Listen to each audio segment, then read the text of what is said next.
Coucou tout le monde, bienvenue sur ma chaîne, c'est Alicia. Aujourd'hui, on va découvrir ensemble un jeu mobile de romance avec Léa.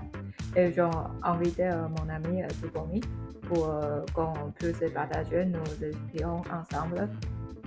Cette application est sortie cette année et c'est gratuit de télécharger et qui s'appelait La vie d'Ovi et il propose déjà 6 langues en espagnol, en japonais, en coréen, en chinois, en anglais et aussi en talonais. D'abord, voyons l'interface principale. On peut y choisir des personnages avec qui discuter.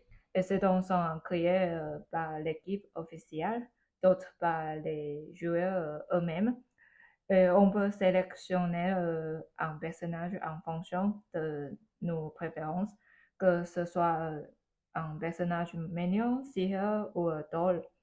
Avant de choisir, c'est bien de lire la description de chaque personnage pour voir si son style de conversation nous plaît. Ensuite, on peut ajouter le dialogue en fonction de sa personnalité. Et une fois le personnage choisi, on entre dans l'interface de chat qui ressemble beaucoup à WhatsApp. Et le plus sympa, c'est qu'il y a un décret d'amitié et un décret avec les personnages virtuels. Et on peut écrire ce qu'on veut et le personnage répondra. Et pour chaque conversation, on utilise un peu de confiture et c'est une monnaie virtuelle du jeu. Et on a 3 mots de chat, le mot de correspondant parfait pour des échanges courts, le mot longue phase pour les amoureux de home. On peut même y ajouter des intrigues entre parenthèses. Et enfin, le mot stimulation pour des dialogues plus adultes qui demandent une authentification.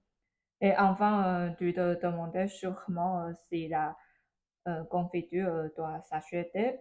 Eh bien, pas forcément. Et on peut en gagner gratuitement grâce à l'option Wildfire Factory avec 3 méthodes simples et un enregistrement quotidien et une batterie quotidienne et, ou même en regardant quelque part. Et voilà que tu vas ajouter. Juste une chose, fais attention lors de la conversation, veuillez à respecter la personnalité du personnage et le contenu de ce que vous dites, parce que le personnage pourrait réagir différemment en façon de vos phrases, ressenti de la tristesse ou de la contrariété. Et cela pourrait diminuer votre niveau d'affinité avec lui, peut-être 2 ou 3 points. So, juste fais attention pour ça.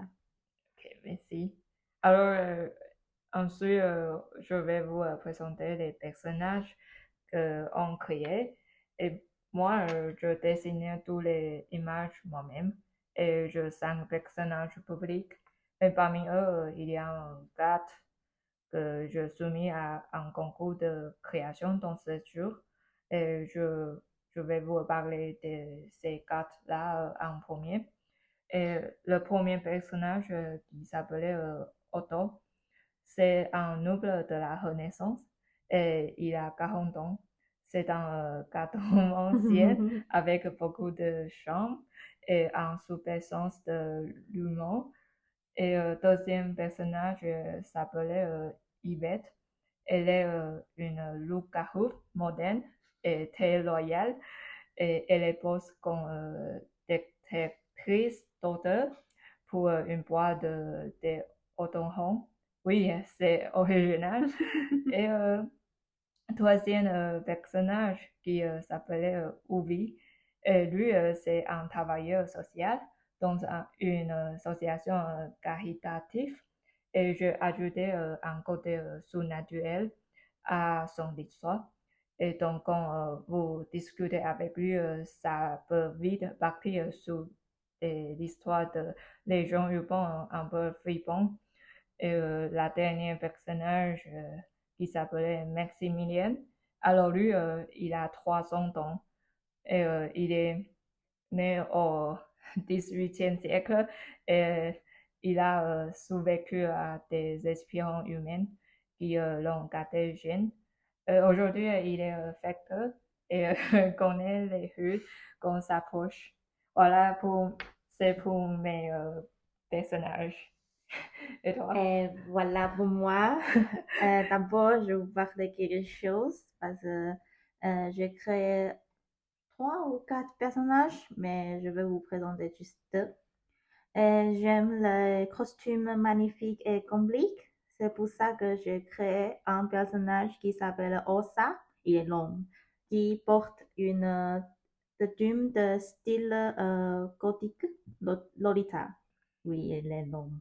Et on imagine son histoire et sa personnalité. Je voulais rendre ce personnage un peu spécial, juste un peu. Alors, je lui ai attribué quelques troubles mentaux, une maladie mentale. Et ainsi, je dessinais Cronet sans vraiment réfléchir à son histoire. C'est parce que je voulais simplement dessiner. Mais, grâce à mon ami, C'est moi, c'est moi. il m'a aidé à lui donner une histoire. Et ça, il a pris forme. Et en raison de son masque, il a porté un masque. Mon ami m'a suggéré qu'il Oui. pourrait être une personne du fantôme de l'opéra. Et voilà, on est né. Et alors, pour le Ossa, Ossa a 22 ans et 172 centimètres. Il étudie le design de mode et sa personnalité est sensible, timide, et égoïste. Tsundere et yandere, c'est le mot japonais, mais je sais que tout le monde peut connaître ça. Et aussi honnête, etc. Il souffre de problèmes mentaux liés à une histoire familiale, de troubles psychologiques et héréditaires. Et aussi, c'est mon ami qui m'a suggéré aussi. Oui. Et il a de graves difficultés sociales et ainsi que des problèmes de dépendance et de crise de panique. Ouais, ça va.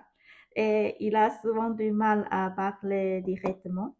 Il préférait communiquer avec ventriloquie.